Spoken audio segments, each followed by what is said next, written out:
আজরাইল আলাইহিস সালাম বলতেছেন, নবী গো, সৃষ্টি জগতে আমার জিন্দেগিতে যত রূহ কবজ করেছি, এত আরামে,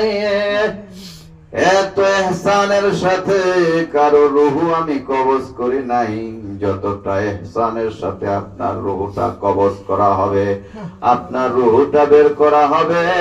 এত আদবের সাথে, এত তাজিমের সাথে, এত ইজ্জত সম্মানের সাথে জিন্দেগিতে আমি কোন নবী রাসূলের রূহ বের করি নাই। বাজান, যেই নবীকে সৃষ্টি না করলে আসমান জমিন লৌহ কালাম কোনো কিছু সৃষ্টি করতেন না, যেই নবীর সুপারিশ ছাড়া কোন মানুষ জান্নাতে যেতে পারবে না, যেই নবী সৃষ্টি জগতের মধ্যে সর্বোচ্চ সম্মানিত,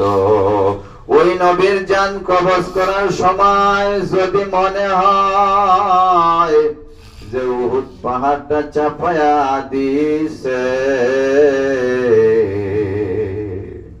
সম্মান তিনার জান বের করার সময় যদি বুকের উপরে উহুদ পাহাড় চাপায়া দেওয়ার কষ্ট অনুভব করেন, তাহলে আমাদের গুনাহগারদের